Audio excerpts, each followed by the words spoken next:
sheep in. But to the entrance to the sheepfold, he will sleep in front as before.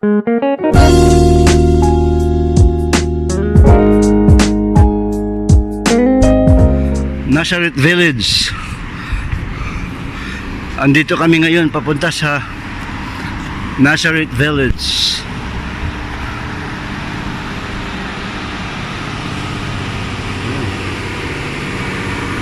Daming malalaking truck.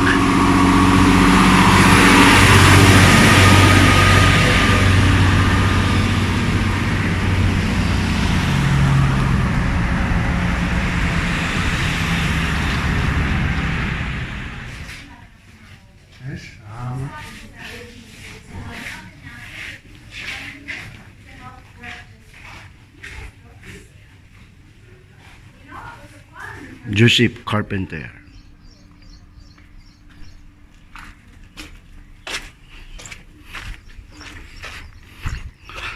Nazareth Village.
And endurance, because they can survive fires, floods, and still produce fruit even in kind of adverse conditions. The thing that I want to point out to you Olive here tree. at the olive tree is the roots of the olive tree here.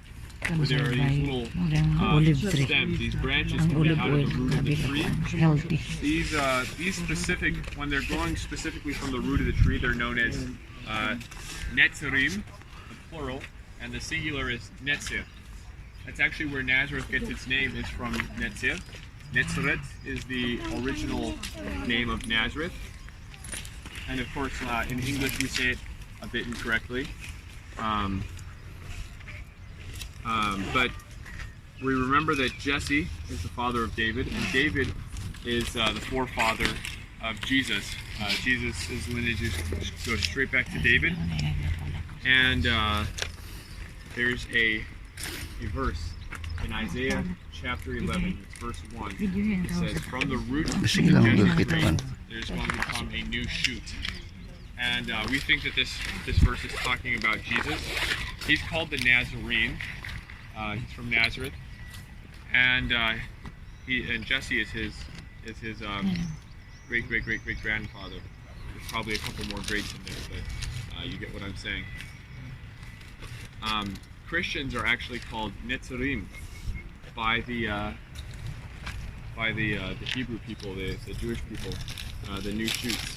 So it's kind of interesting, isn't it? We're going to keep going this way on the trail to describe how a good shepherd takes care of his sheep.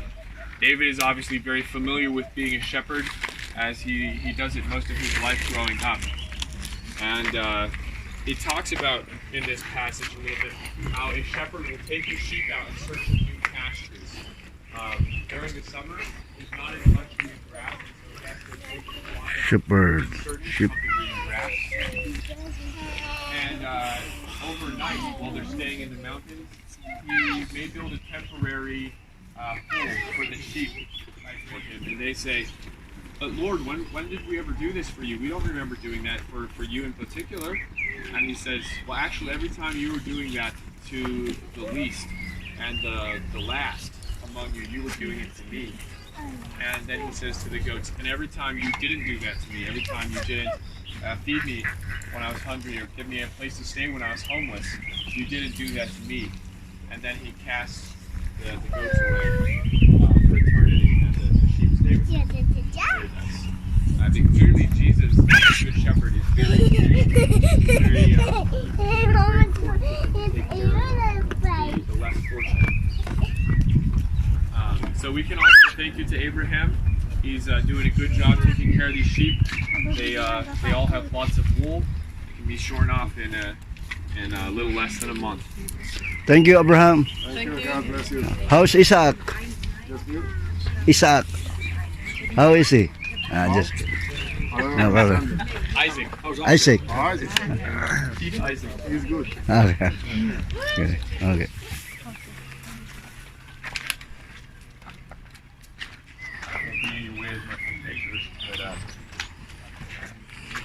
Wow. All right, so this is our replica of a first century tomb that was found in Nazareth. It was labeled the tomb of a just man. In the New Testament, Joseph is described as being a just man. And so some people speculate that the tomb that this is based off would have been the tomb of Joseph. But Joseph would have been a poor man, and he probably wouldn't have been able to afford a tomb. So if it is the tomb he was buried in, it probably would have been a sort of a thing of honor that was Tomb of made Joseph. for him, or given to him, or given to his family to bury him in. But burial in a tomb is a two-step burial. The first step of the burial, they wrap the body in linen after bathing it in oils and spices and perfumes. They keep it from smelling as badly as it decomposes. And then they put it in a niche inside the tomb. So there's the tomb, and then there are individual niches or cavities carved into the rock to hold bodies. And after the flesh has decomposed off the bones will be taken out of the niche and put into a bone box, which would be inside the tomb. I don't think we have one here. This is not actually a tomb that has been used. It's just meant for a visual, so you can see what it would look like. And the bones would be put in this box called an ossuary, which is like the family bone box. All the bones of all the family members after the meat's off of them would be put into this bone box. And this is the second part of the burial. That's why we hear phrases like, so and so is gathered unto the bones of his fathers and his forefathers. His bones are being put in, your bones will be put into a bone box with all your other relatives. So when Jesus is buried in a tomb, it surprises us actually, because he's a very poor man, and being buried in a tomb is sort of more of a thing reserved for wealthy people. And that's because it takes a lot of money and time to build a tomb. You're digging it out of the rock, which is a lot of work, and would take probably a couple years to do. And so most of the people don't have enough money to hire someone to do this for them, and they don't have the time to take off from raising their crops or raising their sheep. And so mostly only wealthy people have tombs. Other people will receive a burial maybe in a wooden box in the ground, or maybe in a more shallow cavity cut out into the rocks. But they would not receive the two-step burial. So Jesus is buried in a tomb because Joseph of Arimathea, who is a follower and admirer of Jesus, allows Jesus to be buried in his own family tomb after embalming him and doing the normal process for that. And so Jesus fulfills the prophecy here that the chosen one would only be with the wealthy in his death, and his life would be spent with the poor and the wicked. Joseph's family may have been a bit surprised when Joseph buries a man who's not a member of their family in the family tomb. Like, what are you doing, Joseph? And he may have reassured them, like, it's okay, he's only borrowing it for the weekend, he'll be gone in a couple of days. Wow. That's that joke. He didn't probably actually say that. Yeah. We can all, if you want to look inside really fast, you can. Be careful of the ceiling is very low. But we're going to keep going up this way.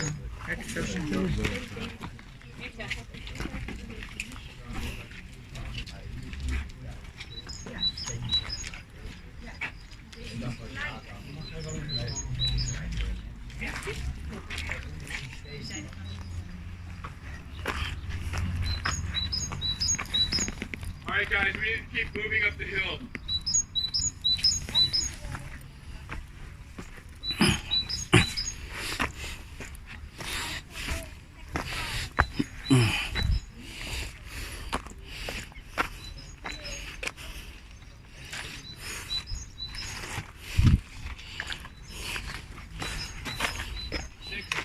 The village's archaeologist was walking through this area.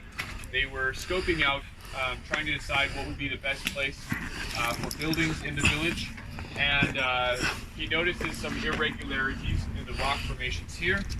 He brings his tools back with him the next day, and he starts digging, and they find this wine press. This is not a replica. This is an actual wine press from the 1st century. It would have been functioning and operational in the time of Jesus.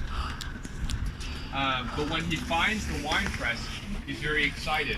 Typically the wine press is right next to the vineyard so that people can harvest the grapes and bring them right down and press them on the wine press. So when they find the wine press, he starts with his team looking throughout the hillside for signs of a vineyard or terraces, and lo and behold they find terraces. These terraces are the real deal. They have been restored somewhat, but these are also from the 1st century. Not only do they find the wine press in terraces, but they find a watchtower. And this is very exciting if we keep in mind that this wine press is a little over 500 meters from where Jesus would have grown up in the old city of Nazareth. It's very close. And he might have walked. He probably walked all around here before, you know, it's covered with houses now, but it probably wasn't nearly as populated in the time of Jesus. And so he probably is familiar with this area. He might have even come to this very wine press with his mother as a child to help press the wine grapes. The men would harvest the wine grapes and bring them down, and the women and children would press them on the press area right here.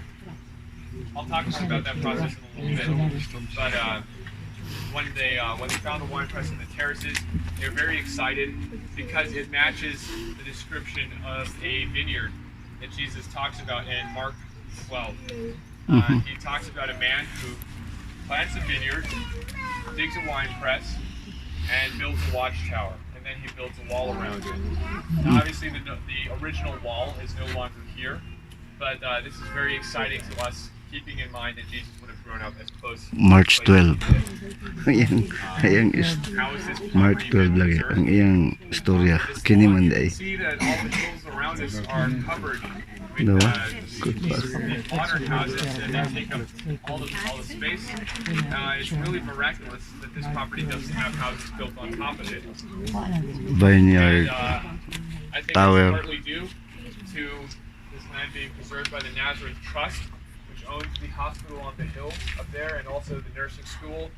They also run a volunteer program that I'm part of called Serve Nazareth, that's on here.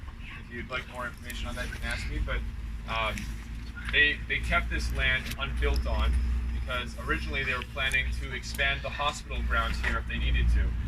They never needed to use these grounds, and so it was left unbuilt on for a couple hundred years.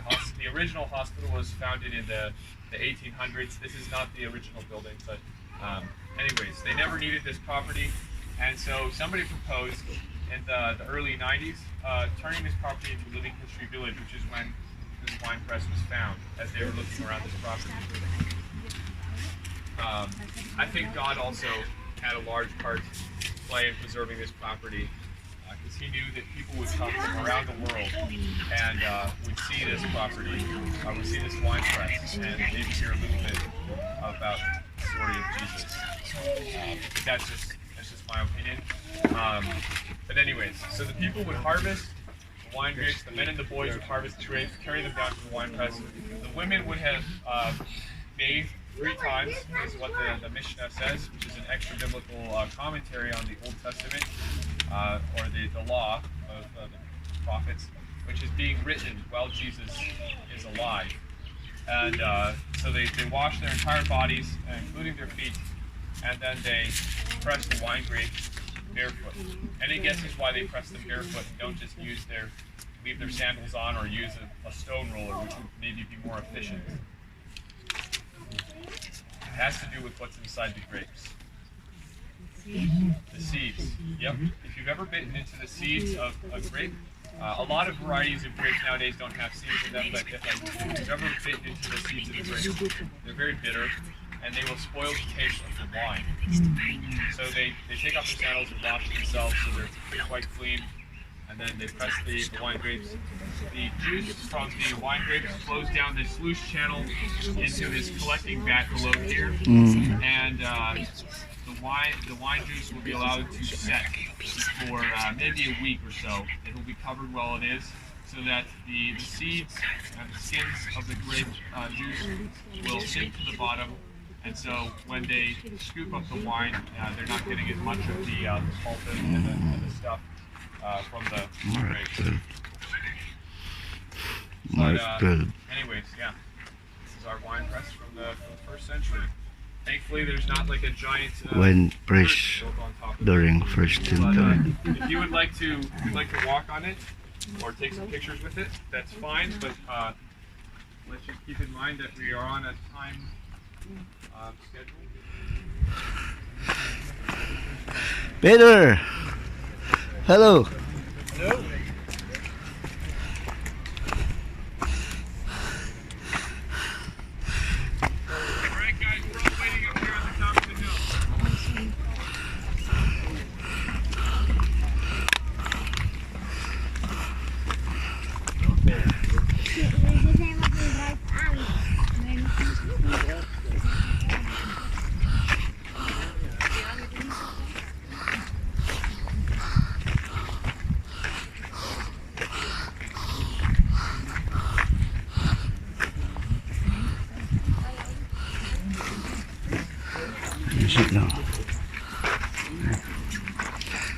Alright, so in three of the gospels standing here, we see the field with the good soil, we see the rocky soil, we see the trail, and we see the weedy soil. I didn't give those in order, but it's okay. I'll talk about them in order. So when Jesus is telling this parable, he is describing different kinds of people who hear the gospel and how they react. The first kind of soil he describes is the trail or the wayside. He talks about how when the sower is throwing seed out over his field, some of it falls onto the trail. This is very hard soil, and the seed does not sink into the soil, and it does not grow. These are the people who hear the gospel and immediately say, "No, this is not for me." The next kind of soil is the stony soil. And when we think of stony soil, we probably we think of soil that has a lot of rocks in it. But he's probably talking about if you say stony soil and they're talking about soil that has a lot of rocks in it, that's probably most of the soil in Israel. It's very stony soil. He's probably talking about soil that's on top of bedrock, like that soil over there. It's very shallow, and it's not a good place for growing crops. It does not retain moisture, and the plants can't establish a good root system. So when the heat comes out, these plants are all going to die that are on top of this bedrock here. Rocky soil, stony. And Jesus uses this kind of soil to describe people who hear the gospel and are initially like, yeah, I like that, and it starts to grow a little bit, but they don't. It doesn't really take root. The roots don't go deep, and they're not taken care of. And when the sun comes out, when they're tested by the trials of life, and their faith is actually tested, it dies. And the next kind of soil is the weedy soil. This is the soil like we see around here, pretty much surrounding us. There's lots of weeds growing, and some of this soil has actually had the weeds removed from it recently, but it used to be very full of weeds. When the seeds fall among this soil, they're choked out. They start to grow, but they're choked out by the larger weeds that have a more established root system. These are the people who hear the gospel, and then it starts to grow in their hearts. They also like it. They like what they're hearing. But other things become more important to them than their relationship with God. And maybe the love of money, the love of success, the pursuit of happiness apart from God. These things choke out the wheat, and it doesn't ever produce fruit. But the last kind of soil the good soil, it's been prepared and it's taken care of. And so when the seed falls on the soil, it grows and it produces fruit. And Jesus goes on to describe how there are different kinds of, there are different levels of fertility even in the good soil. Some fields produce 30 bushels, some produce 60 bushels, some produce 100 bushels of wheat. And I think what Jesus is using these parables, this parable to talk about is first, not everybody who hears the gospel is going to, it's not going to grow in their heart. Some people will turn away. But the people who do grow should focus on creating fruit, should focus on growing towards the sun, not worrying about this field over here, if it's growing more wheat than you or less wheat than you, but to just focus on making fruit. That's my interpretation, but we can keep heading up the hill.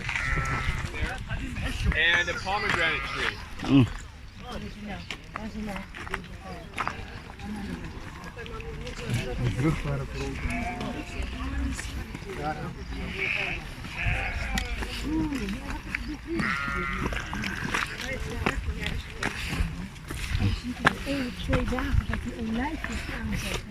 Ja. Pomegranate tree.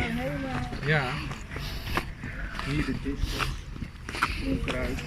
Ja.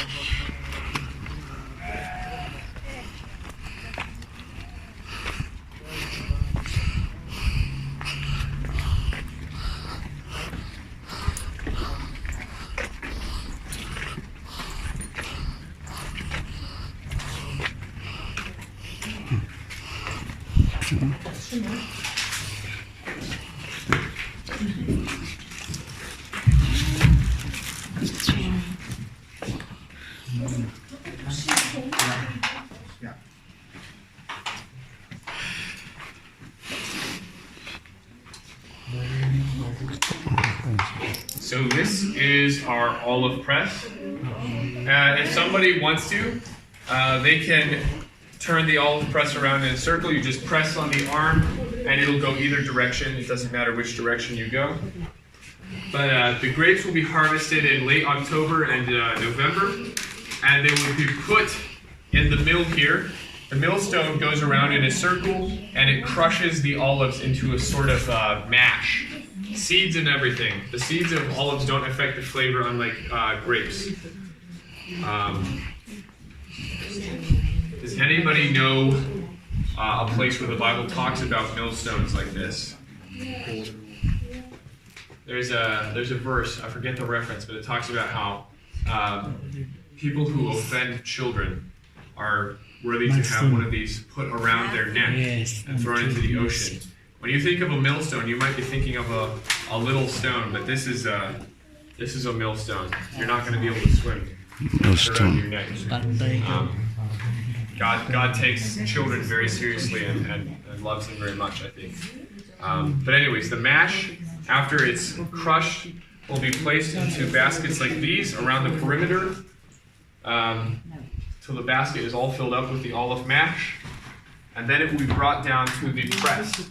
This is the mill, this is the press. Dit is voor meel. Hier.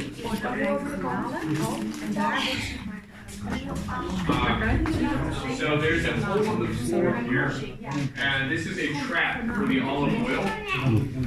It will be filled with clean water, and when the oil comes down into the water, Film for daddy there. and that makes it collect. But the baskets will be brought down here, stacked over the hole under the press, and they'll be stacked maybe 6 to 8 high, and the press will then be let down onto the pile of baskets, and then the weight of the log will be resting, this entire log will be resting on these baskets, and it will press some of the oil out of the mash, out of the baskets of mash.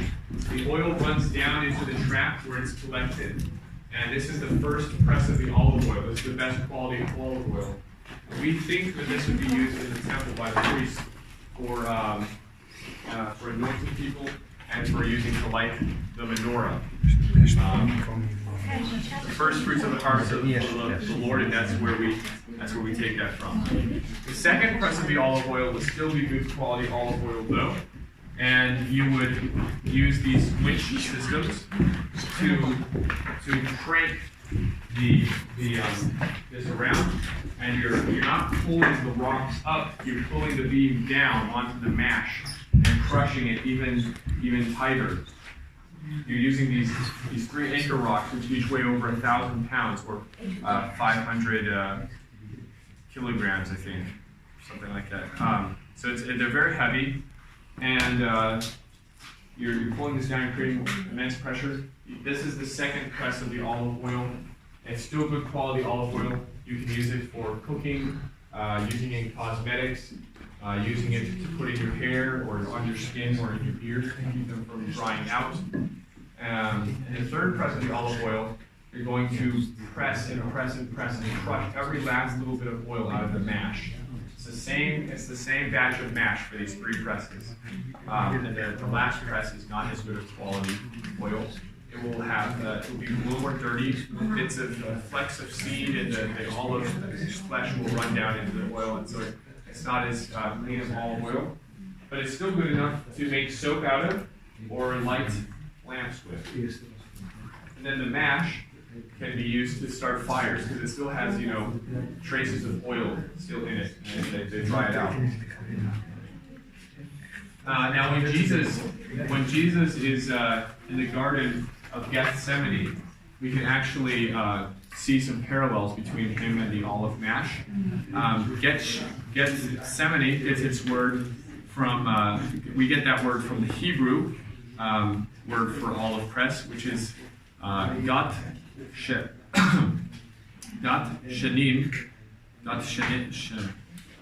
Well, I have to look because I don't speak Hebrew. Gat shemanim. That's how you say it. And that's where we get Gethsemane. It means olive press. So he's in the garden of the olive press. He prays 3 times under immense pressure, like how the olive mash is under immense pressure. The first 2 times he prays that he would not have to drink from this cup and that there would be another way. And the 3rd time he prays, he's under so much pressure, he's actually sweating drops of blood, which is an actual medical condition called hematotrosis that you can look up. But I think when Isaiah says in Isaiah 53 that he will be crushed for our iniquities, that's a fitting description. We read about, we hear about the olives being crushed, and he's crushed in the garden. So, anyways, we can go outside now.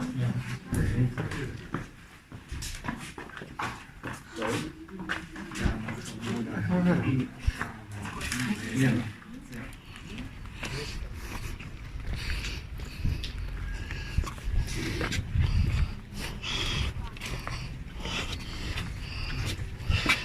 All right, everybody, we can keep coming into the room.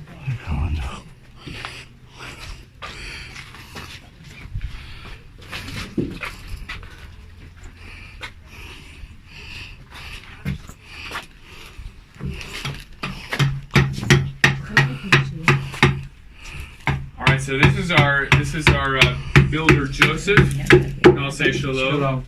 Shalom. Joseph the carpenter. Now he's working with wood here, you can see, and he has a variety of tools for doing this with. Some of them have not changed very much over the last 2,000 years. We have a carpenter's plane. We have a couple different mallets for using with chisels. You use a mallet, a wooden mallet with chisels, or you'll break the handle if you use a metal hammer. You have a draw knife for taking the bark off of stuff. You have a hatchet or a small axe to use for chopping against the grain of wood. And then you have an adze, which is maybe one that we're not quite as familiar with. And this is used for chopping with the grain of the wood. So you're not trying to cut the piece in half, you're trying to maybe hone it down to a point. You also have these 2 kinds of rocks. Any guesses what they are used for? This one's used for sharpening, and they're both basalt stone, but you can use them to sharpen your tools. And this one is rougher, a little bit more coarse. This one you can use for sanding. Yeah.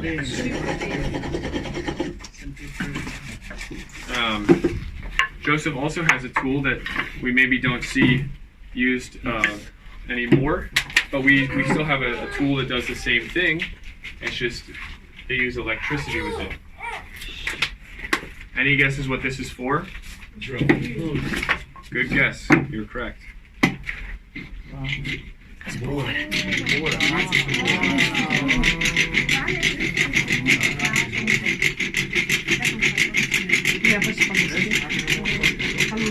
Now this isn't as fast as a Black & Decker or a DeWalt, but it gets the job done.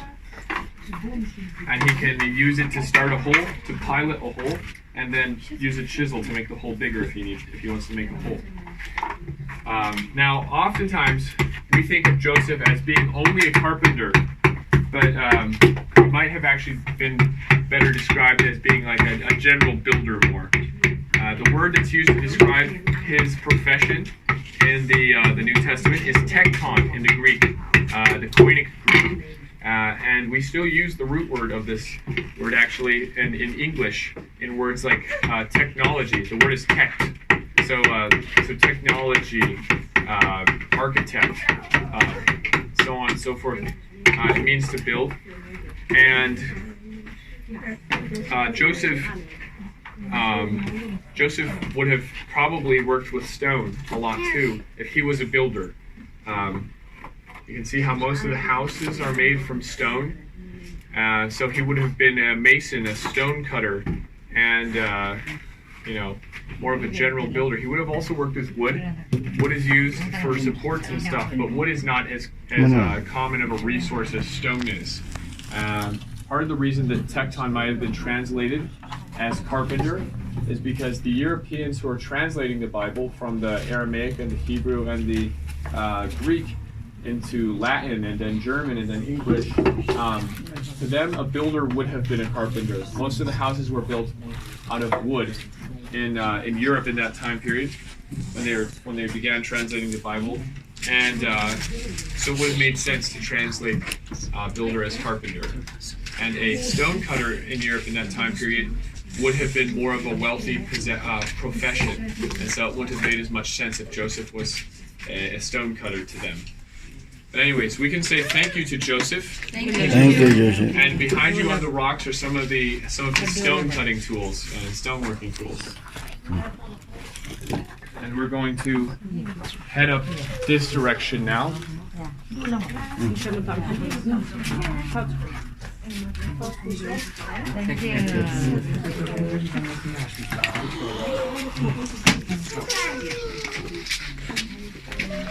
Zobacz, jak wyglądało.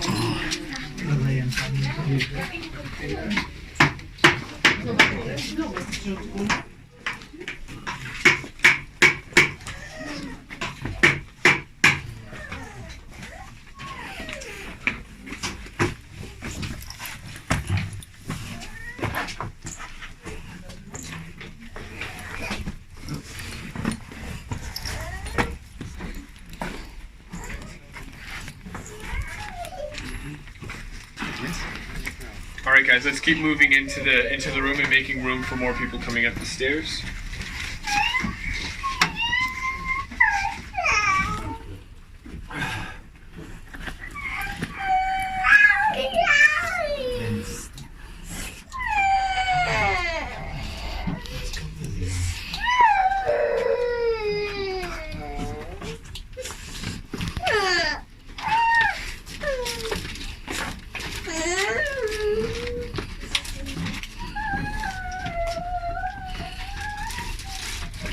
So you can find a place in the room where you can see what's going on while Hannah works. Everybody, this is Hannah the Weaver. Hello. Hello. Hello. All right, so we saw Abraham the shepherd, and we'll do this by shearing the sheep. And so we'll shear the sheep. Then we'll take the wool and we'll wash it in a basin like what's over there against the wall. And we want to get the BO out of the sheep's wool. It doesn't smell very good after it's been worn by a sheep for a whole year. Once the wool has been nice and washed, we'll run it through this device right here, which is called carding the wool. And you're pulling it through here. It's like a kind of a comb, and you're straightening out the wool to make it easier to spin into yarn. At this point, Hannah can dye the wool using different things from around her as resources. She can use the peels of an onion to get yellows like these. She can use the rind of a pomegranate to get colors like these. Wow. She can use the spice saffron to get a nice golden color like this, but this is more expensive. She could, if you have a lot of money and she's making something for you, she could make a nice color like this using the blood or ink of sea snails. This would be very expensive because you have to use many snails, and it's just very repetitive work. It takes up to 5,000 to make enough ink to make one person's garment. So once you've dyed the wool, you can then spin it into yarn like what Hannah's going to do now. This looks pretty easy because she's very good at it, but it's actually not as easy as it looks. It's pretty hard. Kijk wat die mevrouw gaat doen dragen. Excuse me. Yes.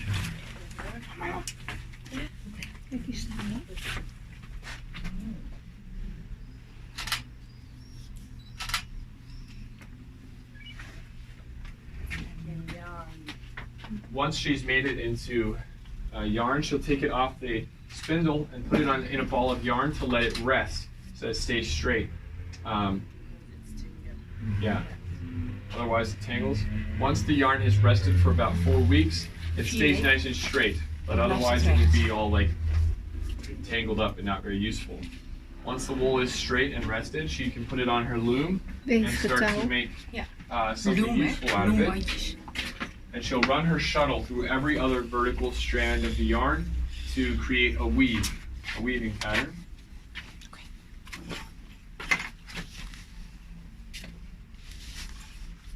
And after she has made a row or two, she can use this comb to tighten up the weave. It's not as loose. And the finished product may look something like this. And we can all say thank you to Hannah for her hard work. Thank you, Hannah. And we're going to come down these stairs over here. Thank you, Hannah. How's Samuel?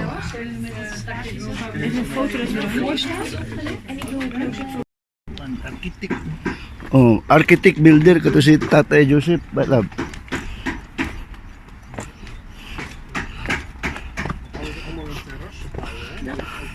Kulba kay mga ngalan wa. Nay Peter, anak bitaw. Abraham.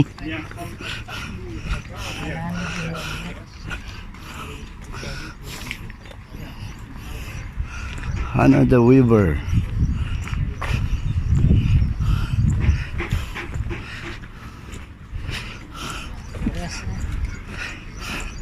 Tawara jo saya.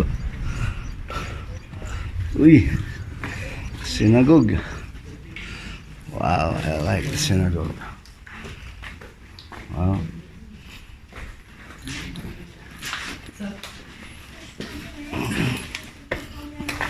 Oh.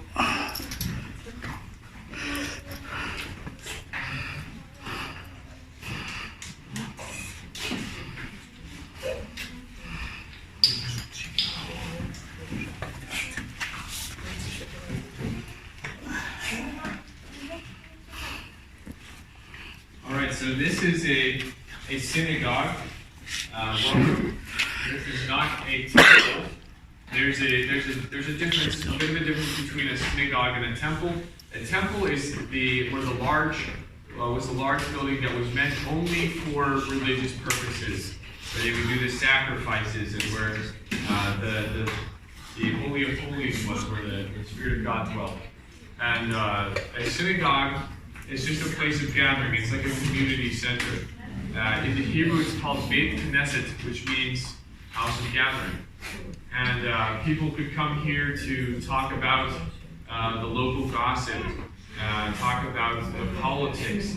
They could also come here to be taught a new language. If there's somebody who's teaching in your town, they would probably do it in a synagogue. So if you're learning the law, if you're learning a new language, any learning that's being taught by the rabbis will probably be in the synagogue. It's also a courthouse when it needs to be. You can come here if you want to stone your neighbor for stealing your donkey again or something like that. You might bring them here, and you stole my donkey again. And the council of elders, the Sanhedrin, would decide if what the outcome would be. But the construct of this building, it's a very simple design, as you can see, and this is to scale. This is how large a synagogue for a town of 300 to 400 people would be. This building can sit maybe 200 to 300 people if they're really jam-packed in, seated on all the 200 to 300 sitting people. on the floor, standing in the doorways.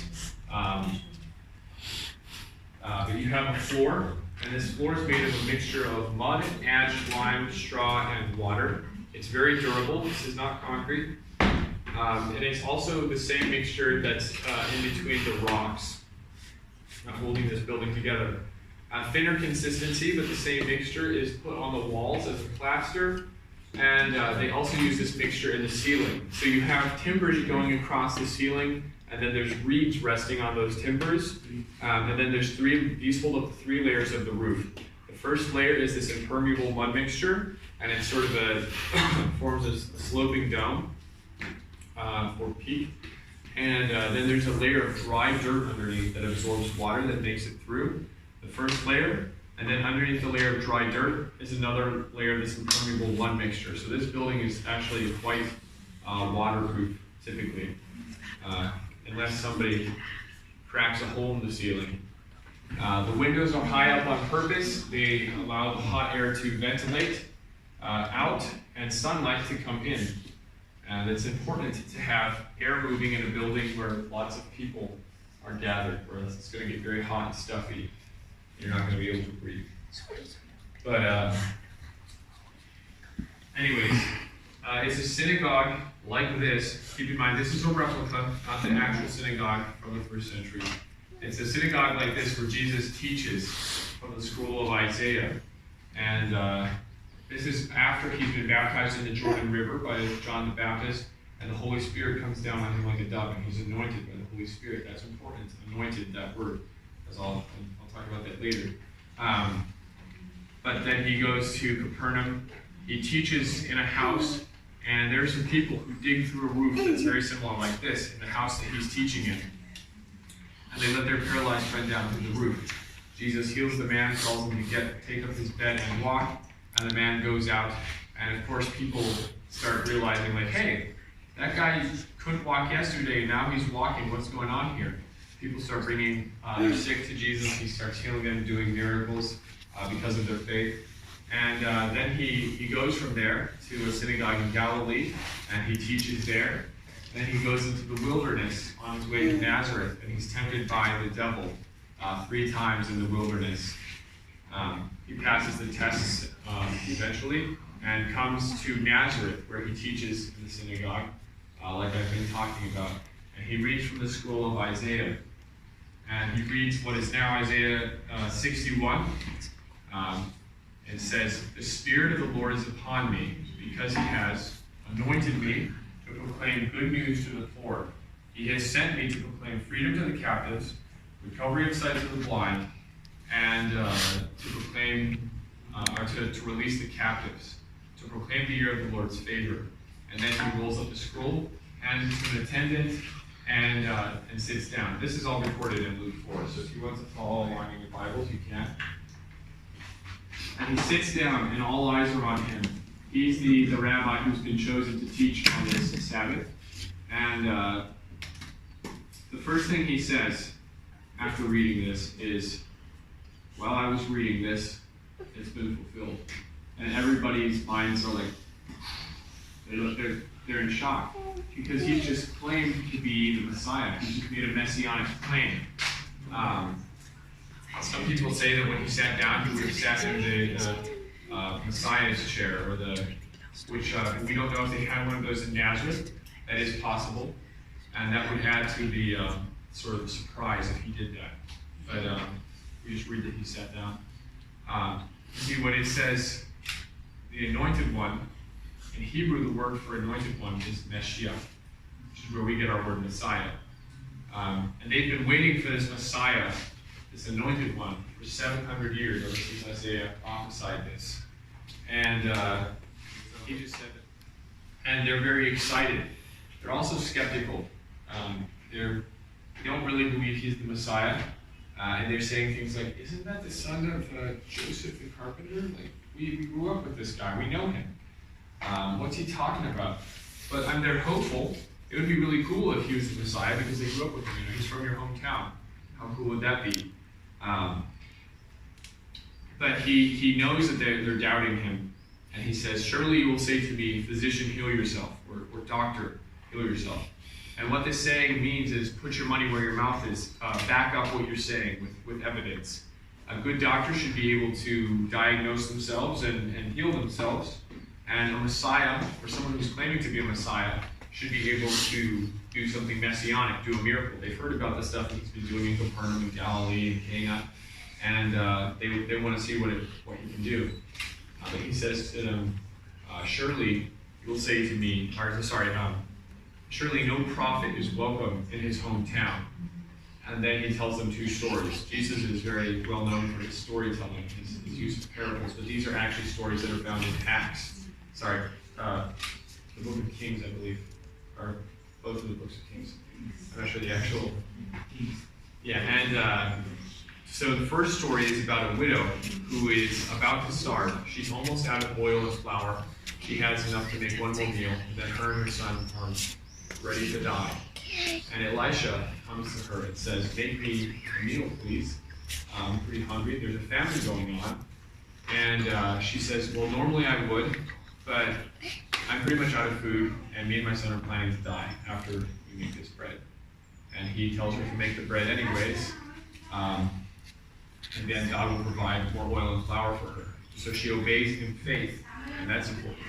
She obeys in faith, makes the bread, and God multiplies her oil and her flour, so that throughout the rest of the famine, her and her son have plenty to eat.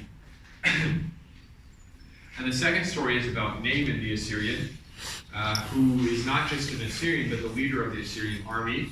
And he hears from his servant girl, who was a slave that was captured from Israel, that Elijah can talk to his God and get him healed from the leprosy that he has. And so it's a bit of a long story, and I'm kind of leaving out a lot, but he eventually gets healed from his leprosy after obeying what Elijah tells him to do, bathing in the Jordan River 7 times. And the common denominator between these two stories is that both of these people are Gentiles and from enemy countries of Israel, and they both act in faith. And I think Jesus chooses these stories on purpose, obviously, because the people don't have faith in the synagogue, and they're all Jews, and they think that their Messiah is going to tell them to go get their swords and defeat the Roman Empire. He's going to lead them. But that's not what Jesus is here to do.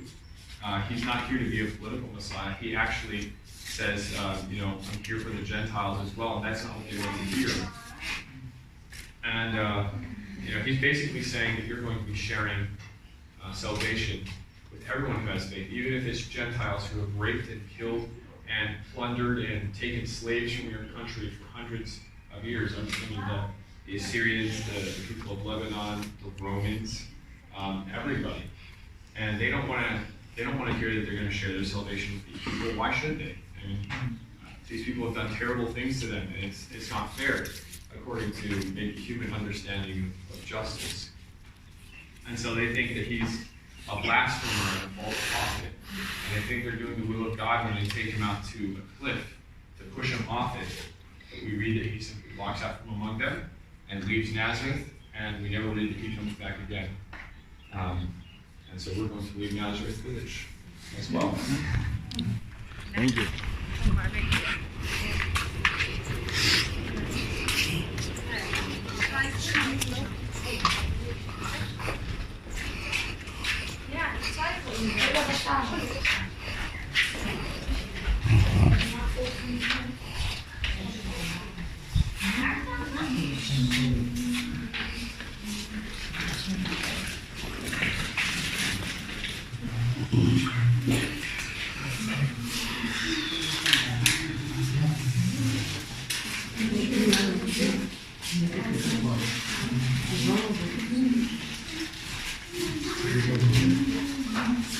Alright, so I think this is everyone? Okay. We're just going to watch a short video that kind of describes what's going on in the village right now. And without further ado,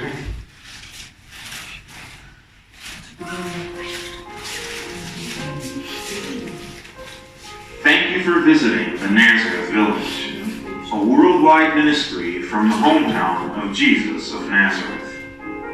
Our hope is that your visit today is a memorable one, that you saw the Nazareth that Jesus knew and heard Jesus' words and parables with greater clarity and meaning. The village is growing, and each year we welcome over 90,000 people from over 100 countries from all over the world, and an increasing number of local people of all faiths. Would you consider becoming a partner to the Nazareth Village and secure the future of this ministry by helping in a very real way and leave a lasting legacy? We plan to build a new Discovery Center, a state-of-the-art building which will accommodate our many visitors from around the world. Would you consider buying your own marble brick for the Discovery Center, inscribed with your name, or your family name, or your church? Leave a legacy in the Holy Land, in the hometown of Jesus, and help us secure the ministry of the village for generations to come, or until the Lord Himself returns. And we remember, every house is built by someone, but the builder of all things is God.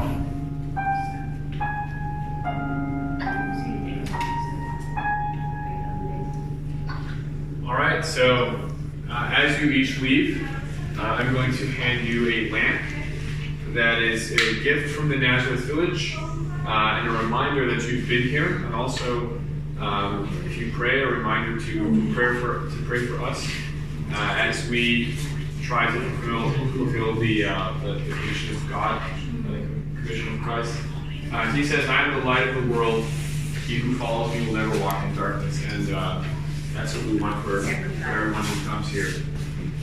So this is a gift from us, and thank you for visiting the village. Also, I'd like to thank you for letting me be your guide. It's really cool to get to take you guys through the village. And the 6 people who are eating after this, just maybe stay at the back of the line, and I'll take you to where you're eating after that.